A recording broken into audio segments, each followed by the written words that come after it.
Welcome back, everyone, to another House of the Dragon review. And thanks for joining us again on Jit Geek. Today, we're going to be looking at House of the Dragon Season 1, Episode 6.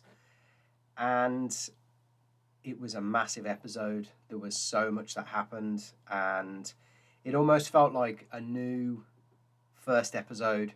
We've dived straight in. We've got new characters. We've got a lot of the old characters coming back. We've got a change of characters in terms of Rhaenyra and Alicent, and we'll get to all of this in today's review. We're mixing it up a bit this week. I think because of the such change that's happened, we're going to start with looking at the quite complex family tree that's starting to grow here, and some other supporting characters that we've seen. That are driving the plot, that are driving character developments, and that I don't think it will be the end of some of these characters, whilst it is the end of a few, which I didn't expect, which is good. I didn't expect them to be almost introduced and to die off so quick. But hey, this is Game of Thrones after all, so no one is safe, and it always helps build tension, and it always helps. It always helps with the character stakes as well. So where do we start? I think it's probably most important to start with the two main actresses. As you can see, since the previous episode,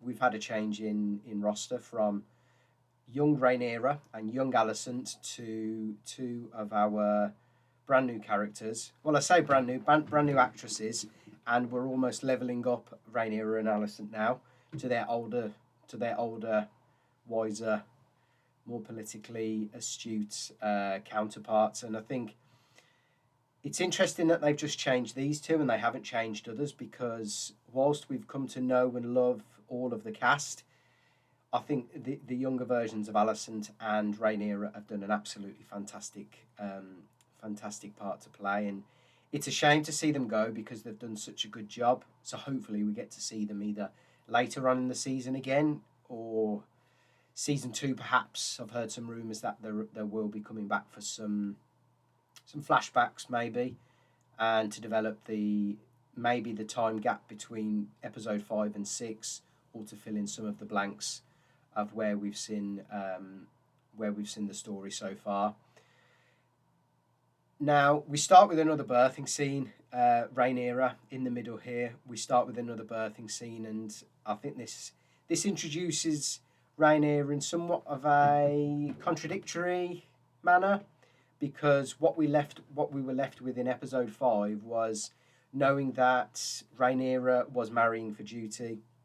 She didn't want kids by the sound of it. She didn't want to go through pregnancy because she knew the dangers that brought to her mother and other Targaryen women before her. So to see her be introduced 10 years later as a mother, not just for one child but for 3, I don't know how I feel about that. I'm quite torn, because it almost feels like it's going against her character. Now, whether I always got the sense that she wanted kids with Damon, and the fact that now she's had 3, and whether these are all Harwin Strong's children, or whether she did take the moon tea back in episode 4, or whether one of these are Kristen Cole's, and the latter 2 children of hers are Harwin Strong's. I don't think it matters, but what I do think matters is that they are all of how does Alicent call it in the episode? She says plain features, but in my eyes, I think it goes back to the whole Ned Stark thing, where she'll likely have 3 brown-haired children, whereas even Laenor is of blonde silver hair. So it Alicent calls this an outrage in the episode. It's obviously something that we will be apparent going forward. That is an issue. But we dive straight into the pregnancy, and it's a great opening scene. It really is, and the fact that we move from that shot into the the courtyard where she's having to carry the baby. Alicent has summoned her straight away because Alicent wants to see and the show don't imply what she wants to see, whether it's the race, whether it's the hair colour. In my eyes, I think it's just the hair colour that she wants to see. So, yeah, Alicent wants to see the baby straight away, and she thinks that when Rhaenyra gets there, well, I guess it's obvious what happens because Alicent again is distraught that it's not only another boy adding fuel to the fire in terms of the heir to the throne and adding further conflict to her legacy, but it looks to be another boy of brown hair. And considering what we know of Laenor, I don't think we're as shocked as they are in terms of the characters, but I think it's just it's great character development nonetheless. So yeah, I thought Rhaenyra and Alicent continue to play a great part. I haven't quite warmed to Rhaenyra, I must admit. I've warmed to the new Alicent. I think she's playing a very strong political game. But there's just something about Rhaenyra, I think, because the young Rhaenyra played such a good part and we were introduced to her and we've built that character with her. I have come into episode 6 quite cold with the new Rhaenyra, so hopefully they do more with the character to really give us a sense of almost warm to her a bit more, make us more sympathetic towards her story, towards her challenges, and towards her character. But it was a great start. It was a great scene, moving all through the Red Keep, and what a piece of design that was. And I thought it was great that it was just the one shot. And that was just those two. I think if we look at if we move on to Viserys, we saw in the episode that he's now moved away from not just losing 2 fingers, but losing a whole arm. And fair play to him, he's still going. But it seems to me that the Iron Throne is really starting to get to him now, and it's starting to massively impact him. But he seems quite content. He's got a lot of grandchildren now, and he's got definite heirs to the throne. He believes that the legacy, his legacy, is set in place, and he also believes that he thinks his own conflict for the Iron Throne is settled. There'll be no challenges, but we'll see. We'll see. I don't think the story is over thus far. Well, I'd like to think not.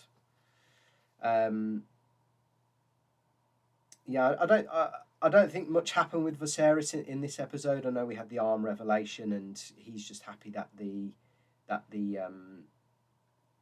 Rhaenyra's birthed another son, strengthened the Targaryen name, because don't forget, in the previous episode, although they had that agreement with Corlys that right now they would be classed as Valyrians, as soon as either Jacaerys, Lucerys, or Joffrey sits the Iron Throne, they move from a Valyrian name to a Targaryen name, and that was a big power play.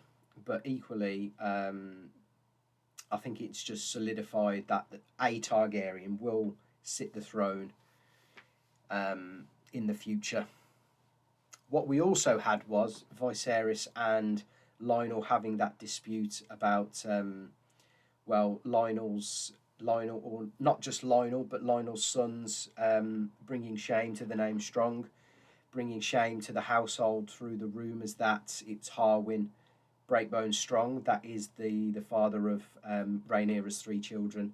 And we all know why, because of Lionel being gay, but at the same time, the fact that the father is so close to home in terms of the political partnering with the Hand, and Harwin Strong now being, I think he's the Lord Commander of he's either Lord Commander of the Kingsguard or he's Lord of the City Watch. I think it's the City Watch. So he's nestled himself, Harwin has, quite deep into the political and the yeah, almost like the security of King's Landing now. So Lord Lionel confessing to Viserys, um, confessing that he can no longer be the hand of the king, but Viserys was having none of it. One, because he's been a good hand, it seems, over the last 10 years, and he's given good counsel to the king. But equally, Lord Lionel Strong wouldn't admit the faults of himself or his son or his sons. So I thought that was a really good part, and I'm quite intrigued to see what Lionel's position is as hand, and his legacy may have ended right there and then, because obviously we had the revelation with Larys, and Larys has basically become a kinslayer through hiring those men in the jails, cutting off their tongues so they can't speak a word of this, and then sending them to Harrenhal when Harin and Lionel go back to their home castle. So I thought it was a great political move from Larys, and I thought it was quite a shock that Harwin was ripped away so early in the not in the episode but in the season, because he's now been established as the father, albeit only probably Lionel is accepting of that. Laenor knows, Rhaenyra knows, maybe Viserys knows, or is just turning a blind eye. But I thought that was quite a good shock to the episode. I didn't think we'd get something like that happen so quickly, and Larys is really starting to turn into not just a Varys, like character, but definitely a Littlefinger, very strong political player. He's always one step ahead, but he's trying to do things in a manner that puts himself in a strong position, but also develops strong political relationships with people he knows are in higher positions. And of course, he didn't just kill his brother Harwin and his father Lionel for his own political gain. He'd obviously done that for Alicent, and to try and push the king to bring back Otto Hightower. So actually, Otto's something we're missing on here, but I think up until season 1, episode 6, we haven't saw the return of Otto since the previous episode. Since he went back to I imagine back to Old Town, back to the Hightower home. So it would be great to see Otto come back now the hand's dead. Whether Viserys does that in the next episode, I'm unsure. Whether he brings in another quick fire replacement. And an interesting little piece I thought about, and I need to probably do some more research on this, was when Larys had hired his assassins, and when they went to Harrenhal, you could see that there was a small bead-like sigil on their kind of badge, and I thought straight away that Larys had done that intentionally, so if they ever got found out, it looked like they were from the House Beesbury, and pushing Lord Beesbury, because don't forget he's still on the council, albeit he's very old, pushing him maybe to a position of hand. So maybe we see the aftermath of that in more detail in the next episode, but I thought that was a great twist, and quite a shocking end to the episode.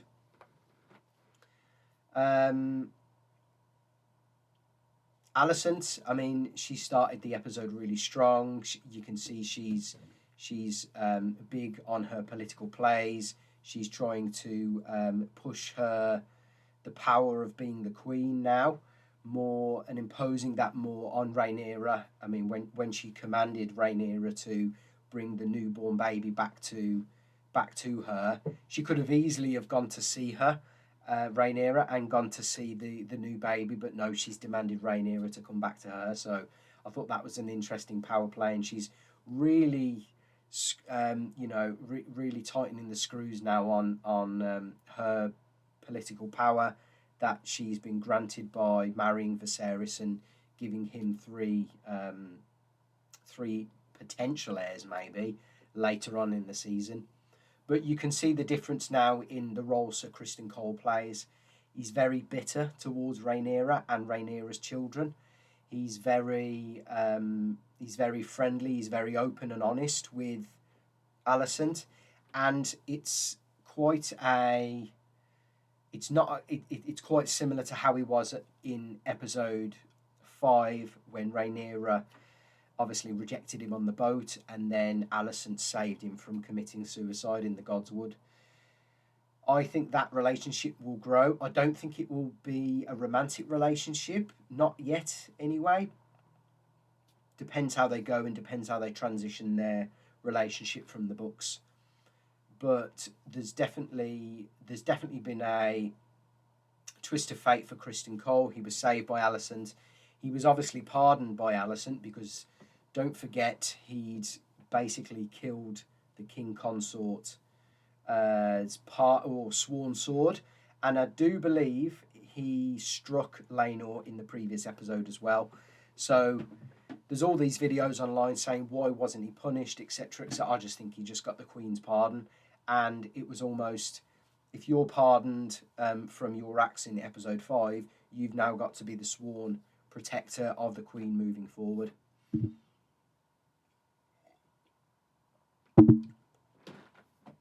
Right, where else should we go now? I think if we move to, so much happened in this episode.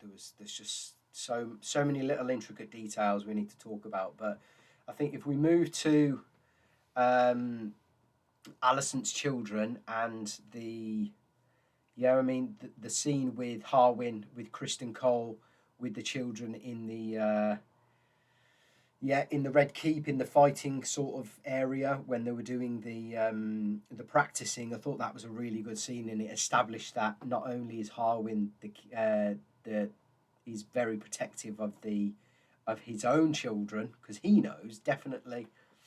Sir Criston Cole is absolutely adamant that that Harwin is definitely the father of those three as well. So you can see that the bitterness is not only reflecting now on Rhaenyra's children. He's been reflective on Harwin Strong, because Harwin took the role that Criston Cole wouldn't. He took the role of Rhaenyra's whore. Rhaenyra's the father of her children now, and it was great to see the children interacting as well. Now, what I would say is, I think Aegon, he's obviously grown up from being a baby. I think he's playing such a good part. I think they've really done well with establishing him as a carefree kind of. He knows he's in this position where he doesn't think he's heir to the throne. He doesn't give a shit, really. He's very cocky because he's got that Targaryen ancestry and Targaryen blood. But equally, he's got strength. He's got kind of determination. But he has got that carefree attitude because he now sees Jacaerys, Lucerys and Joffrey as heirs to the throne and not himself. I'm going to skip Helena for a minute and we'll jump straight into Ayman, because Ayman, whilst he didn't play such a big part in this, I do believe he will be a big player moving forward. Now, we saw him with the dragons as well in the dragon pit. He's quite carefree. He's quite brave, going down to the dragon pits and actually underneath the dragon pits as well, looking for his own dragon, because it's established he doesn't have one yet. And I think he was met with the dragon Dreamfire, which, from what I've done my research on, is actually the mother of the dragons of Daenerys in the Game of Thrones books and in the Game of Thrones show as well. So I thought that was an interesting little nugget of knowledge to share with you all. But I think Ayman's going to be a critical player moving forward. I think he's going to have a big role to play, as will Aegon. But Aegon's more of a political player, whereas I think Ayman will establish himself in other ways. I think he will. Now, Helena, we were introduced to Helena in the previous episode as a small child, has just been born. She was the babe that the baby that Alicent was cradling as we moved to her. Young Alicent was cradling. Now, the big takeaway from this episode with Helena is she's quite introverted. She's quite keeps herself to herself. I mean, she likes bugs. I don't think that's much to get at yet. But the biggest takeaway for Helena in this episode was one line, and it was when she said, and when we come to do the episode review later, we'll try and pull the line up. She mentioned something about Ayman when Ayman and Alicent were talking about Ayman not having a dragon and Ayman going down to the pits to I don't know, was he trying to get himself one? Was he just trying to have a look what's it all about? He was being a bit curious. Helena mentioned that in order for him to get, she said he'll lose an eye for it when Alicent made a comment about Ayman getting a dragon.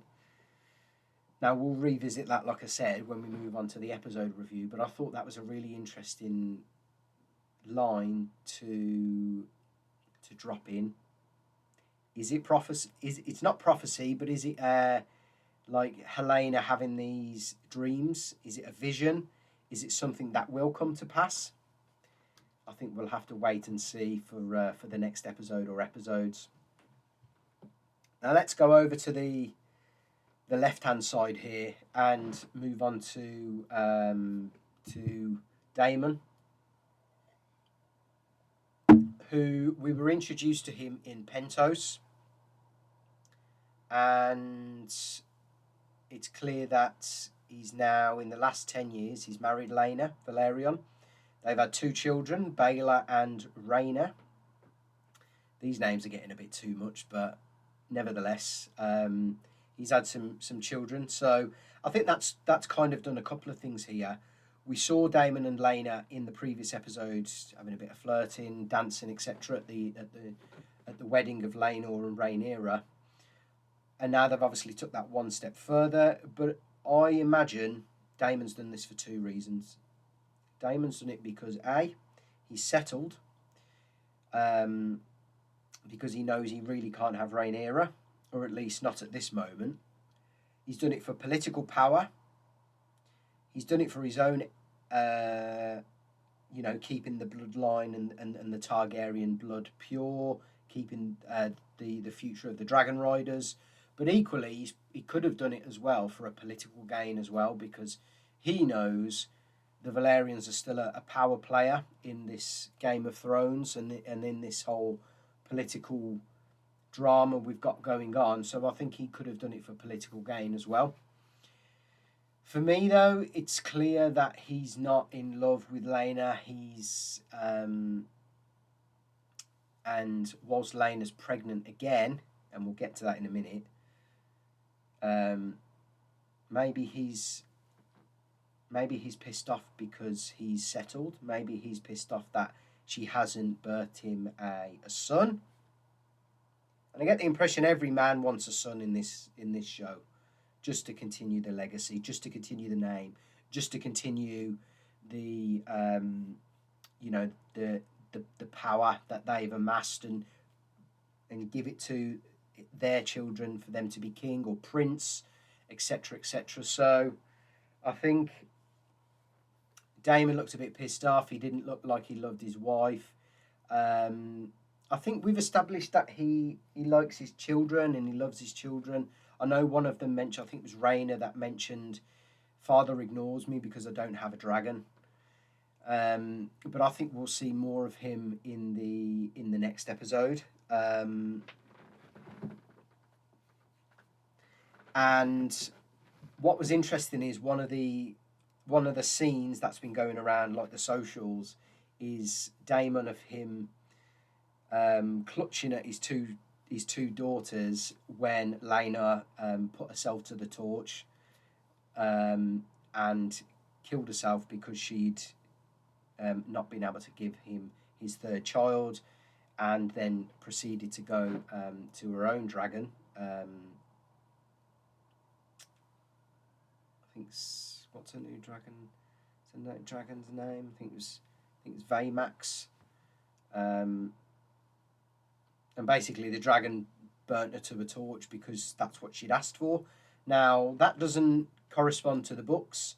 I think in the books she goes to her dragon and they have one last ride and never to be seen again. I think she isn't. But yeah, I think cutting that scene out of the show with Damon clutching at his daughters after the death of Helena is, yeah, I think they're trying to push him down this irredeemable kind of bad boy, whereas I would have liked to have seen some humanity from him and some love for his children and supporting them in their time of need. And obviously he's going to need some support because yes, he probably didn't love her as much as she loved him, but they've established themselves in a relationship for 10 years, so they're obviously relying on each other. And you know, there is something there, but I just don't. I think he's done it for a few reasons, not just love. But he continues to be he continues to be a badass politically as well, taking that Pentosi guy's offer and basically becoming their whore, their sworn swords, because they've got dragons, and now it's just become an exchange of money for dragon power in Pentos. But I think that was established because of the uprising again of the triarchy between I think it's Lys. Is it Lys, Mia, and let's have a quick look actually, see if we can establish Lys, Mia,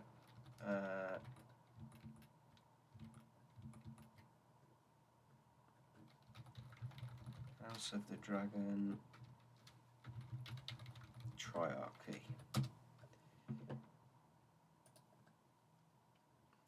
Mia, Lys, and Tyrosh, yes.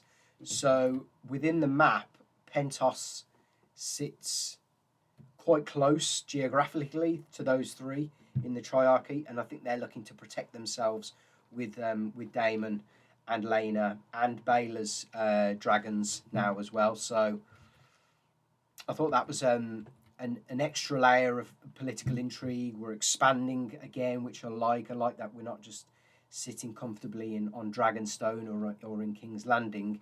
We're adding another town or city, another player politically to the to previous storylines, but also building new relationships with other parts of the map. And again, if you're concerned about this being fast travel and what the crap that we saw in season 7 and 8 of Game of Thrones, again, Pentos is actually politically quite close to not only Driftmark but to King's Landing and Dragonstone as well. I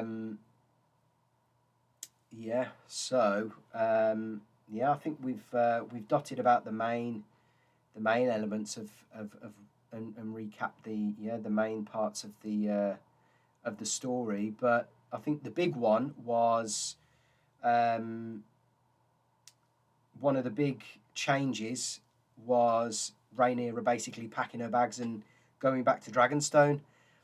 It's clear that Alicent's got it out for her because of the whole children thing, and she knows that all of her children are bastards. Bastards, should I say. And Alicent's got it out for her, so she knows she hasn't got very many political friends in King's Landing anymore. Damon's not there. Harwin's gone back to at the time in the episode, Harwin went back to Harrenhal with the Hand because of what Lionel had come to know about Harwin's treachery against the crown and with the princess, etc., and with the children. And I think I think it was a strong move from Rhaenyra to go back to her her castle on Dragonstone to to fortify herself there, because she can sit in there in Dragonstone, set up shop, and start rebuilding, I think, in a safer place. It's a great political stronghold, Dragonstone. It's got one way in and it's got one way out, and that's through that bridge. And I think with Laenor there, and because Dragonstone is surrounded pretty much by water, I think they've got the element of the sea snake and the Valerian fleet as well to their political gain. So I thought that was an interesting turn of events for Rhaenyra and Laenor and Rhaenyra's children as well. But for me, probably the best part of this episode was when we had Larys, the shock that it was actually Larys sending those men to go and kill his dad and his brother Harwin. So what does this mean for Larys? This means he's definitely on the side of Alicent. He's trying to give himself greater political power, not just in King's Landing, but don't forget now, Larys, Clubfoot Strong, is Lord of Harrenhal. So I think he's done himself wonders by sacking off his own dad and his own brother. Yeah, so he's a Kingslayer. He's Lord of Harrenhal. He's probably looking to be Alicent's hand, almost, or right-hand man, should we say. And it won't be the last thing I think we see of Larys. He's definitely forming himself into that kind of Varys Littlefinger role, as I said earlier. But overall, I thought it was a good episode. But again, I thought it was probably the weakest of the 6 episodes we've seen so far. There was a few too many new introductions. There was... Maybe they could have fleshed out the 10-year gap and brought us and developed more of the young versions of Rhaenyra and Alicent. I think because they've done such a strong part, we've had them stripped away from us too early. And to give us probably 8, 10, maybe even a dozen new characters to warm to establish, to understand what's happened in the 10 years and to bring us all up to speed.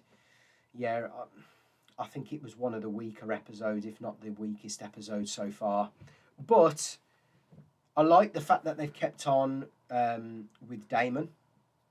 I like the fact that they've done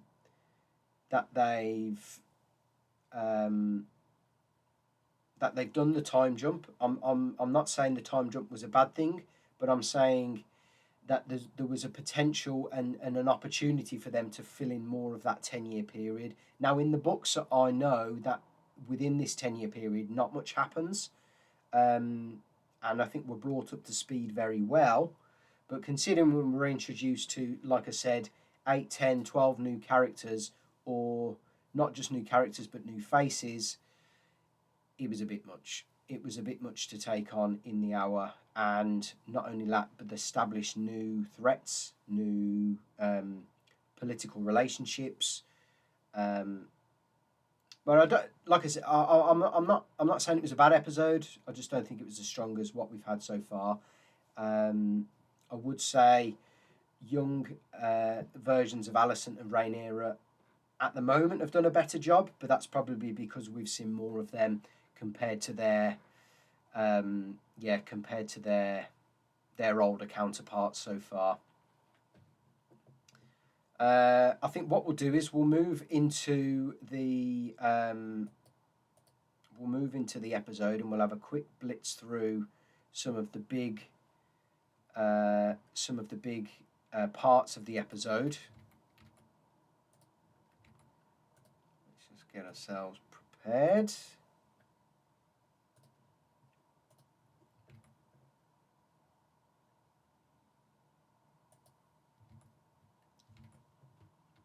Now, one of the big changes was, and we've just saw there Rhaenyra's sigil.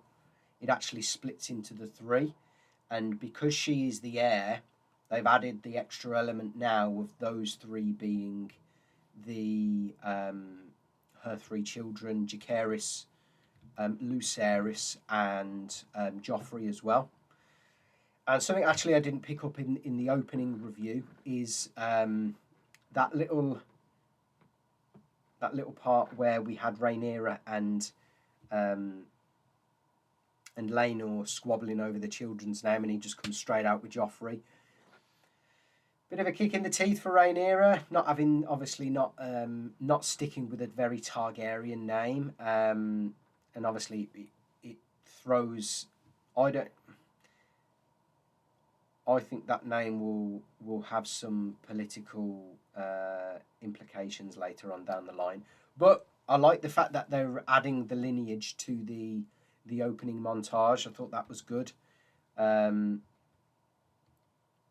yeah, I think if we just go over a few of the key elements, I mean, we do start off with the birthing scene, and I thought it was good. It was like realistic. Like I said, though, contradictory way about introducing us to Rhaenyra, because I was under the impression she didn't want children at all, or whether that was she wanted children with Damon, maybe, I don't know. But I did like the fact that we just had the one shot, and Miguel Sapochnik, who directed this episode, who's directed other episodes like the big ones like Hard Home. I really itchy nose. Hard Home, Winds of Winter, Battle of the Bastards. He's done like the big stuff, and it was a clear Sapochnik sort of scene. So we get a great shot of King's the inside the Red Keep. Has the baby got dark hair? I think it's born. It is with maybe some dark hair. Nonetheless, they can clearly see it's not Laena's. It's another bastard, and that's Alicent's big point here. We can clearly see all of Rhaenyra's children are bastards, and they're obviously not of pure Valyrian and Targaryen blood. They're obviously not the heirs to the throne, because they're obviously not Laenor's, so they shouldn't be heirs, and she's just doing all her best to get her children on as heirs to the throne. But it's that specific point that Alicent is gunning for, which will be a major plot point going forward, I think. Yeah, and for Viserys to say, "Oh, there he is, a fine prince," he says something like, "Oh, yes, you will." And yeah, just that line there about Joffrey being an unusual name for a Valyrian or a Targaryen. But I'm sure Viserys drops a line to say, "Oh, he's got his father's nose." Now, this was the scene where I really didn't start to warm to Rhaenyra, because, well, I don't know. No, I do know. It was a choice of language, should I say, and maybe because we've come into her story, and like I said, it feels like a new pilot. It feels like a new episode 1. We've come into it with her being in quite a stressful environment and unprincess-like. She doesn't feel like the Rhaenyra we had in the opening 5 episodes. Let's just cycle through. I mean, there's a lot of talk and a lot of squabble between these two, and then we're introduced to the children, and you can clearly see that. Well, we're introduced to straight away Laenor being there and Harwin strong as well, and we can clearly see that Harwin's of dark hair, and so are the children. Now, whether they are, I've just picked up that actually the smaller boy Viserys has got curly hair, whereas the bigger child, Jacaerys, has got that Kristen Cole look, wavy brown hair.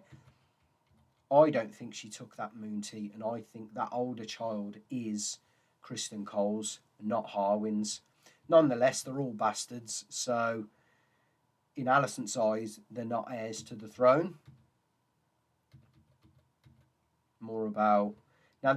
I did like that we're establishing in these scenes about Harwin being the father's children, the father of the children, and then we move on to the dragon pit. And I thought the CGI in this scene was, well, in the whole episode, to be fair, was pretty good. It looks like there's a baby dragon there, I've got to admit. Now we're establishing the I think it's Jacaerys's new dragon, and I'll have to maybe add the dragons to our new family tree, because I think that's quite a good way of introducing the episode and doing a nice quick recap of the storyline we've seen.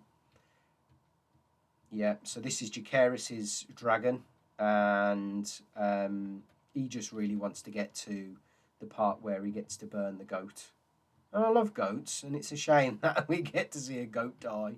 But where does he say it now? Oh, he says it before that. Oh, there's Ayman.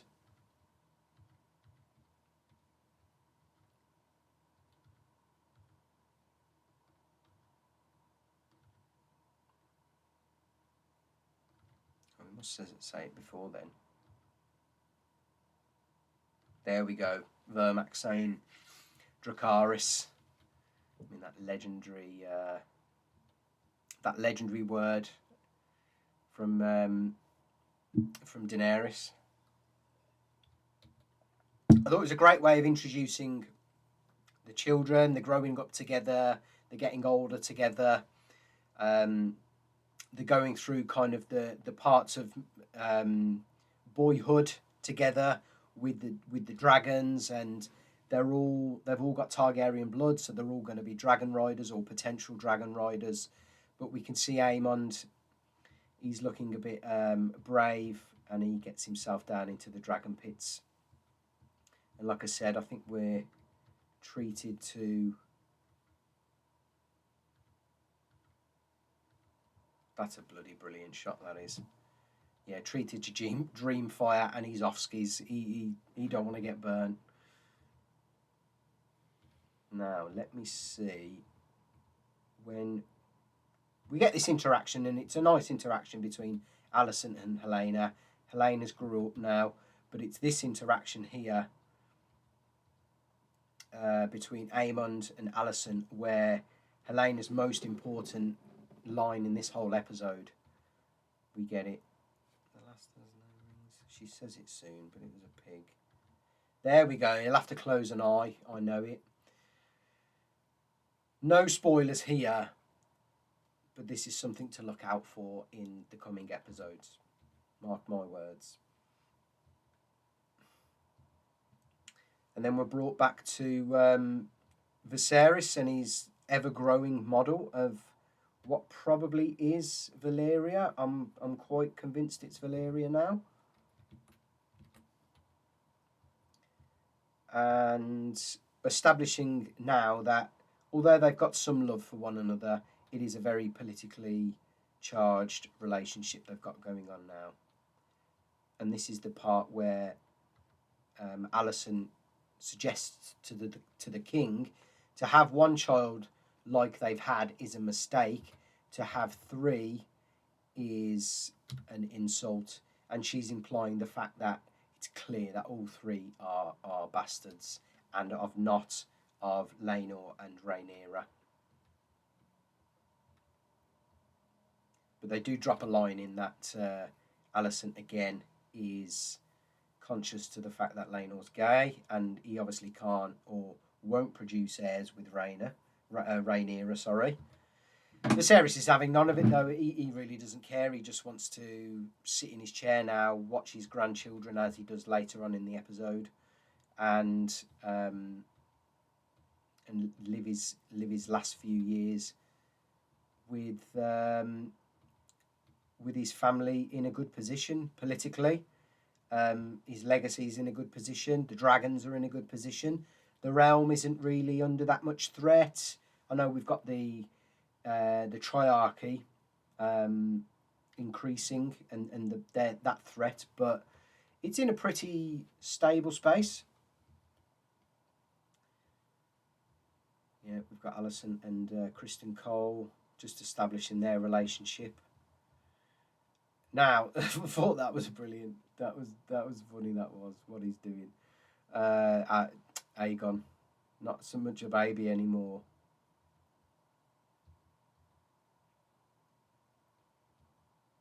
Yeah, he's now become her go-to and her kind of sounding board, and you can definitely see that Kristen has got a lot to thank for Alicent for. But then we're introduced to the real Aegon, jacking one off out of the window, and it's actually the same window that Tommen in Game of Thrones season 7. Is it 7? No, it's the Winds of Winter, so it would have been the last episode of season 6. That's the one he jumps out of and commits suicide out of, so I thought that was a nice callback, but interrupted by his mum, and she's none the wiser for what she knows exactly what he's doing, but she's none the wiser. But I thought this was probably the best scene in the show, in the episode so far, and it establishes the fact that Alicent still sees her own son as heir, but Aegon, because he's so laid back about it, he doesn't really care. He thinks now that he's got three Rhaenyra's 3 sons in front of him, and he's got no chance of becoming king. So he's kind of carefree, young, doesn't give a shit. And Alicent doesn't like that. Alicent wants him to fight for his spot as king.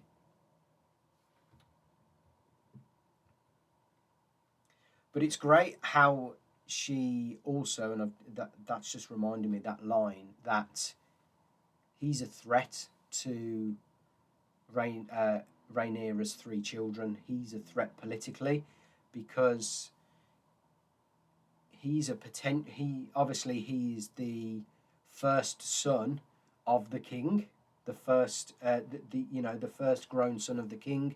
He's the oldest son of the king. And certain houses, I imagine, will see that as Aegon being the true heir to the throne.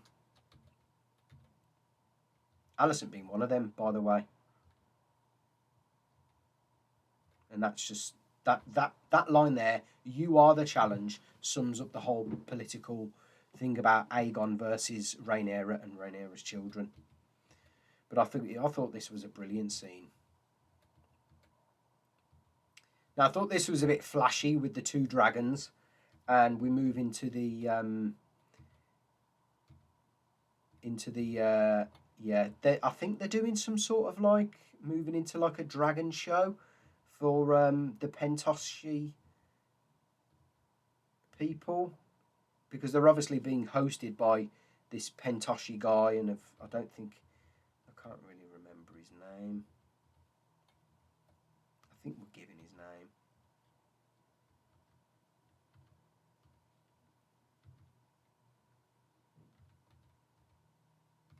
No.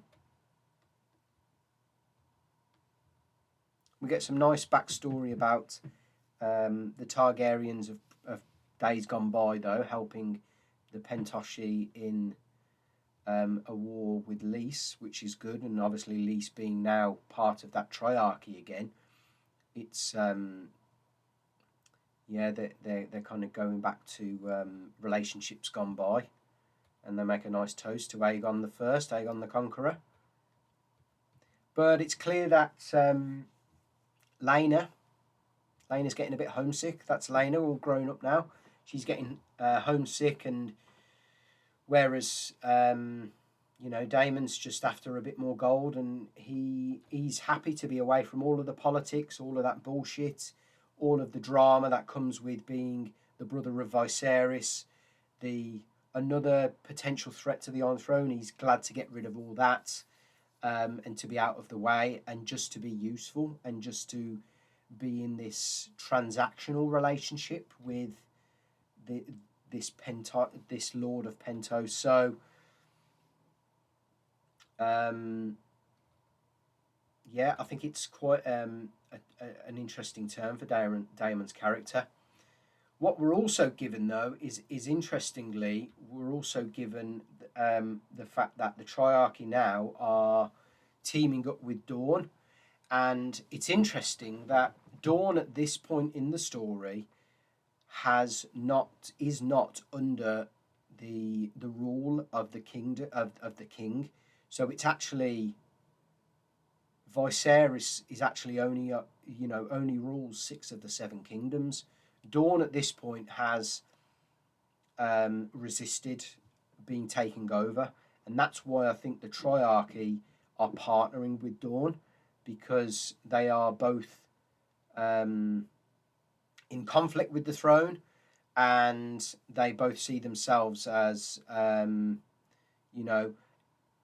both of their enemy's enemy is their friend, and that is just for the pair of them. So it'll be good to see what happens with Dawn, with the Triarchy, and whether there's any more kind of battles and wars and stuff to come. Let's just move through. So this is the part now where we establish the children. They've got a good life there. Lena obviously doesn't want to see out her days there, though. She wants to be back on Driftmark. Like I was talking about, the transactional relationship they've got going on with the Pentos Lord. But Lena wants to see out her days on the Dragonback in Driftmark with her children, with maybe some grandchildren. And we established that she's pregnant with a 3rd child, and she wants that 3rd child to be born on Driftmark. But Damon, I don't think he's having it. He's happy where he is. He's content. He's up for a bit of war, as we've seen before, and he wants to continue with his political relationship with Pentos. Now we move into into the training, the sword training, and we've been over this. It's clear that Criston Cole is. He's hard on the boys because he's training them, but when he sees Harwin Strong rock up, he starts getting a bit pissy, and he starts getting a bit bitter towards Jacaerys and Rhaenyra's other son, Lucerys.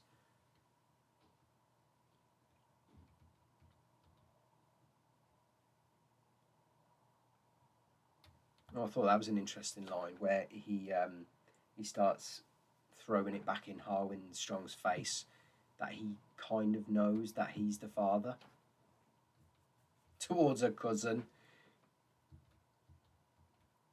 And then we just get the fight scene, which I thought was really good between Harwin and Criston Cole. Oh yeah, there's the baby, brown of hair once again.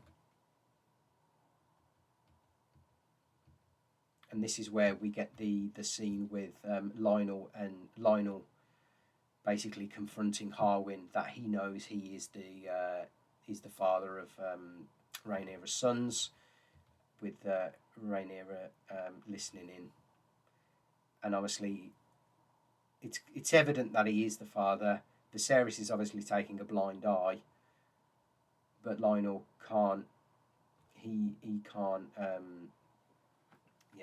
He can't have that against his name, his house name, and the fact that he's Hand of the King as well. It just adds that other element that it's more of a treason, even more of a treason, and that's why he goes to the king eventually to say, look, I can't be Hand anymore because of my house has brought shame upon the crown, shame upon my position as Hand, and the act of Harwin being the son, being the father of Rhaenyra's children, and being the son of the Hand. Yeah, it just adds all sorts of fuel to the fire, really.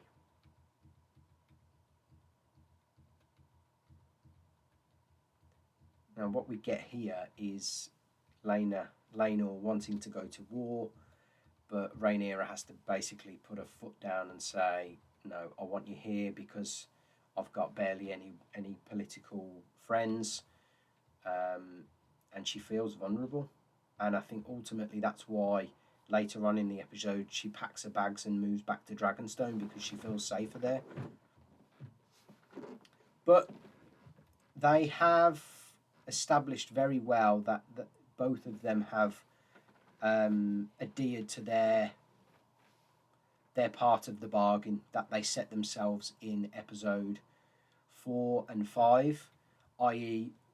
we'll get married for political reasons, but we'll go our separate ways, socially and romantically. And it's clear that both of them have stuck to that. But when Rhaenyra needs Laenor even more so than ever, he's looking to go off to war, so she has to put her foot down, and he doesn't like that. Now we get another shot of, I think that's Baela, or is that Rhaena? Anyway, it's one of the children anyway. The whole symbolism about dragon eggs with the being close to the children as well. And we establish a nice relationship between Laenor and her children. But we get that line that Damon's ignoring Baela because she hasn't... Rhaena, sorry. Too many kids' names in this bloody episode. Rhaena, because she hasn't got a dragon yet. And she's been ignored by her father. But I think that scene would have been better if they would have kept that deleted scene in, where Laena's just basically told a dragon to burn her, and we see Damon with his arms around his kids, because that would have redeemed that part about him ignoring their children.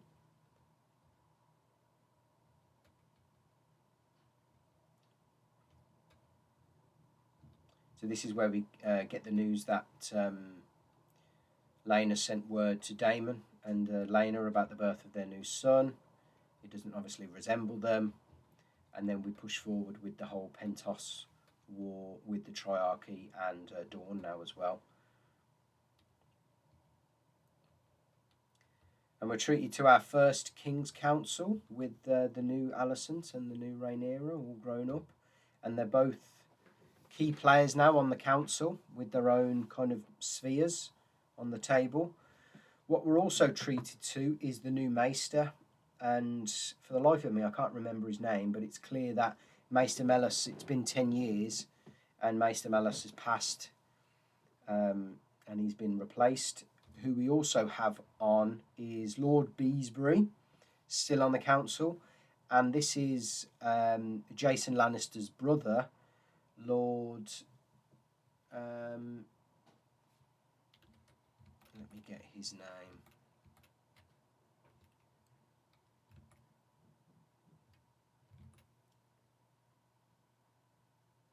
I think it's Tyrus Lannister or something like that. Anyway, he's the brother of Jason Lannister, and he's on the council now. I think as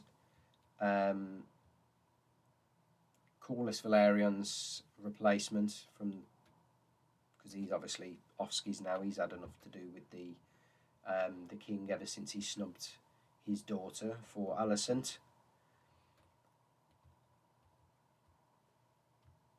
We established the developments in the Stepstones with the uprising again of the Triarchy, now partnering with Dawn, and they're looking for Viserys to do some negotiations and some political partnering there to try and ease and soften the kind of threat of war. But then we move into the real conflict, which is the fact that the stepstones have been left undefended, and the conflict between the clear conflict now that they're probably no longer friends, Rhaenyra and Alicent, and squabbling at the table. But Rhaenyra tries to have the last word and offers Alicent a political marriage, in that she wants Jacaerys, who's her eldest, to marry Helena, which is Alicent's only daughter, and offers them dragons, etc. But because Alicent knows they are bastards, they are bastard children, and not of Valyrian and Targaryen blood, and they aren't the true heirs, she refuses, which is a massive kick in the teeth of Rhaenyra. There we go. Betrothed Helena to Jacaerys. I mean, Viserys is up for that, uniting everyone together, bringing the family stronger, because then that child would have not only Targaryen blood, Valyrian blood, and obviously keeps the Hightowers sweet as well. She offers some dragon eggs to Ayman, and as a symbol of goodwill.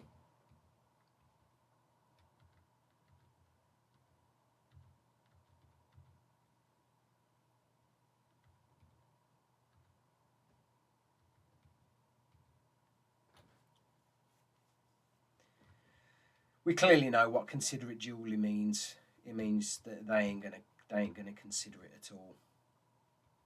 But this is where we understand Alicent's agenda, in the fact that the children aren't. They're all bastards. I mean, the whole show really is about legacy and heirhood and choices as well, and all of them themes are really apparent in this episode. Now, just having a recap, this is the part where Lionel says to the king, my family has done some transgressions against the Iron Throne, against the king, but he doesn't admit to them, and he tries to step down as hand, but Viserys is having none of it. And Alicent's fully aware about what Harwin's done. That's clear. That was really evident in the episode. But Viserys is having none of it, because Lionel Strong's been a pretty good hand. You know, he's always even before he was hand. I like the fact that we were established that he was a good almost friend to the king, and he always offered him wise and honest counsel. So he's been a good man for the 10 years. Now, Larys Strong, I didn't think he was going to be such a big player when we were introduced to him, but I'm starting to think I'm really warming to. I think he's a really good character, and this episode is, I wouldn't say it's all down to Larys, but it's a great episode in establishing what his intentions are.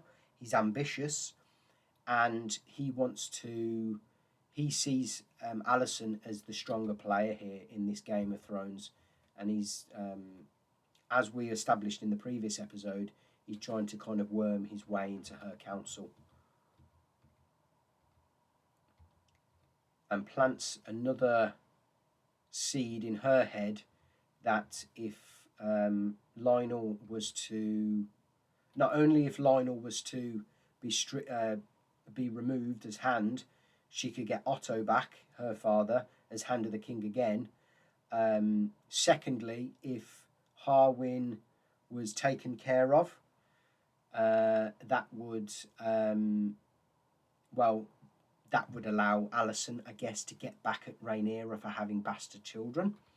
But equally and strategically for Larys, once them two are out the picture, he's now lord of his own castle, and Harrenhal just so happens to be the biggest council.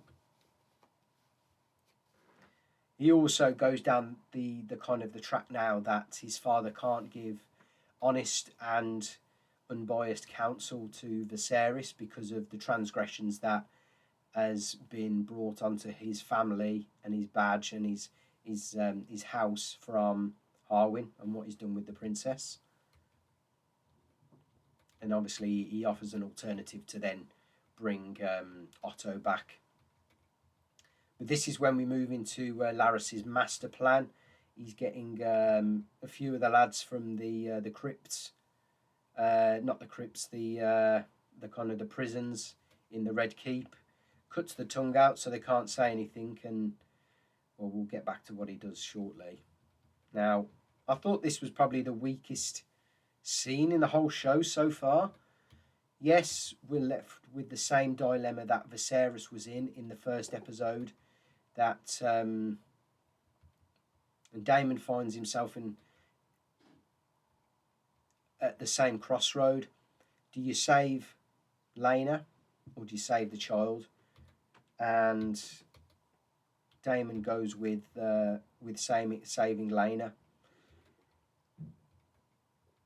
And I couldn't really get my head around at the time why Lena felt the decision to then go outside to Vhagar, who's the oldest dragon, by the way, Vhagar, and the biggest dragon at the minute, and kill him and kill her.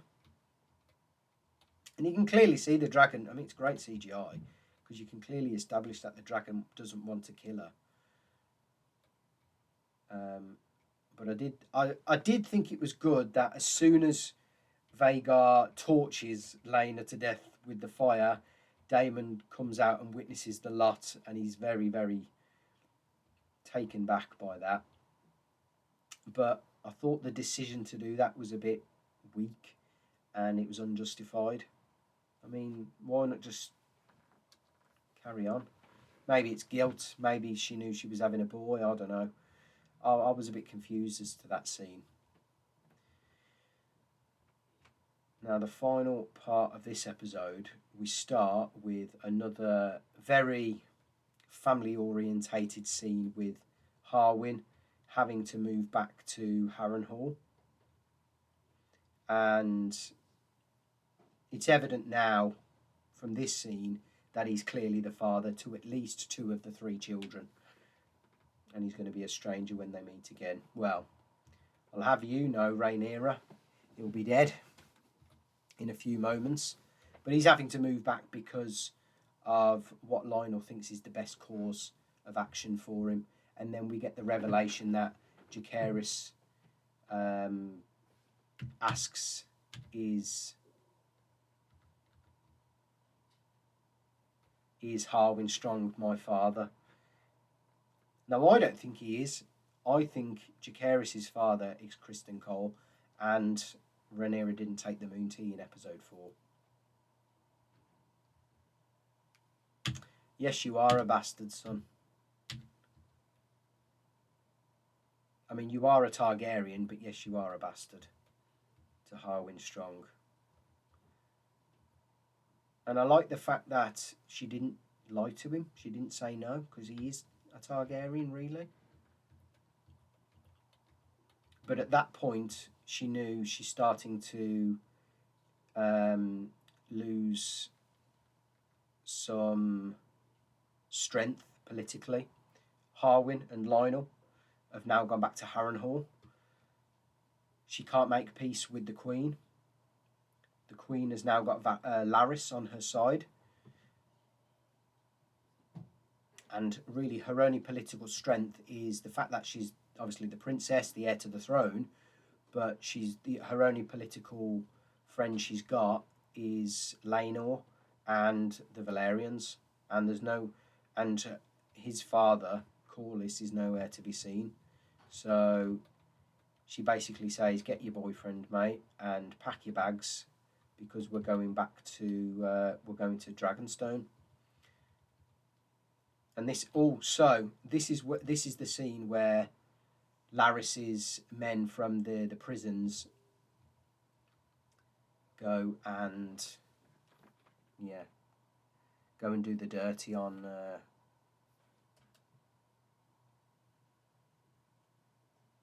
on Lionel and Harwin. But I thought that little emblem there was a bee, and I've got this suspicion. I could be wrong. I probably am. That they're going to maybe try and blame this on Beesbury, perhaps, or it could just be a brand new symbol and a brand new house sigil to hide the fact that it's Larys Strong doing this. But to set a fire in your own, to set a fire in your. Oh, let's just go back. To set a fire in your own father's. In your own father's kingdom, and to burn your brother and your own dad is definitely a massive political play, and some repercussions are going to be said about that. But he weren't strong enough to break down that door, that's for sure. And a pile of wood and ash and smoke. And as we wrap up the episode, we get an interesting monologue from, unsure who was saying the monologue. Perhaps it was Viserys, maybe. But he's looking very frail. But we move from Rhaenyra and Laenor and the children arriving back on Dragonstone, fearing for her life really now, because she is the heir. Her children are the heirs after her, and there's clear conflict though between her and Alicent, and conflict that isn't going to be mended now by marriage. It will probably have to go a lot further. We get confirmation of the sack of Harrenhal, and